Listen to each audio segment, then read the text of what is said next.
গ্রেফতার করা হয়েছে সারা দেশে আলোচিত গাইবান্ধার রামমূর্তি নির্মাণের মূল উদ্যোক্তা হরিদাস চন্দ্র তরুণী দাসকে। রোববার রাত 12:30টার দিকে উপজেলার হোসেনপুর ইউনিয়নের মধ্য রামচন্দ্রপুর গ্রামের শ্রী শ্রী রাধা গোবিন্দ কালী মন্দির এলাকা থেকে সিআইডি পুলিশ তাকে গ্রেফতার করে।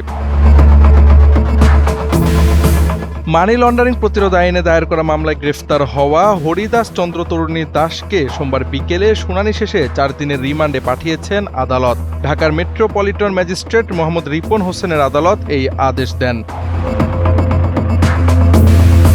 মামলার অভিযোগে বলা হয়েছে, ব্যবসার আড়ালে হরিদাস চন্দ্র তরুণী দাস দেশি বিদেশি মুদ্রা পাচার ও হুন্ডি ব্যবসার সঙ্গে জড়িত ছিলেন। তদন্তে তার 5টি ব্যাংক হিসাব ও 4টি MFS অ্যাকাউন্টে সন্দেহজনক উৎস থেকে মোট 9,35 লাখ টাকার বেশি জমার তথ্য পাওয়া গেছে।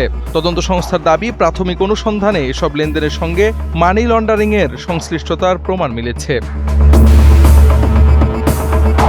জানা যায়, আর্থিক সংকটের কারণে হরিদাস চন্দ্র তরুণী দাস প্রাথমিকের পর আর পড়াশোনা চালিয়ে যেতে পারেননি। জীবিকার জন্য শূকর পালন, বাঁশের তৈরি সামগ্রী বিক্রি ও শ্যালো মেশিন চালানোর কাজ করেছেন। 5+ স্টার রেটিং প্রাপ্ত দেশের সর্বোচ্চ বিদ্যুৎ সাশ্রয়ী ওয়ালটন এসি স্মার্ট কমফোর্ট এখন নেক্সট লেভেলে। কৈশোরেই ভারতে চলে যান তিনি। তারপর 2010 সালে দেশে ফিরে রাজধানীর উত্তরায় পুরনো এসি মেরামত ও বিক্রির ব্যবসায় যুক্ত হন। পরবর্তীতে ধর্ম পরিবর্তন করে তাওহিদ ইসলাম নাম ধারণ করেন।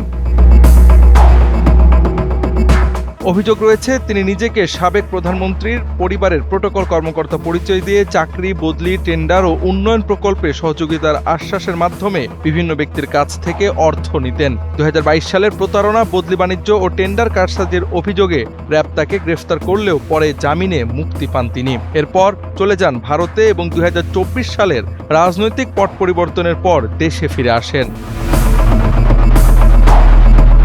দেশে ফিরে পলাশবাড়ির মধ্য রামচন্দ্রপুরে শ্রী শ্রী রাধা গোবিন্দ ও কালী মন্দির নির্মাণের উদ্যোগ নেন এবং 81 ফুট উচ্চতার রামমূর্তি নির্মাণের ঘোষণা দিয়ে আসেন আলোচনায়। তবে অর্থায়নের উৎস, জমির মালিকানা ও প্রয়োজনীয় অনুমোদন নিয়ে বিতর্ক সৃষ্টি হলে বিভিন্ন সংগঠন এর প্রতিবাদ জানায়। পরিস্থিতির পরিপ্রেক্ষিতে গত 11 জুন মন্দির কর্তৃপক্ষ রামমূর্তি নির্মাণ কাজ স্থগিত ঘোষণা করেন।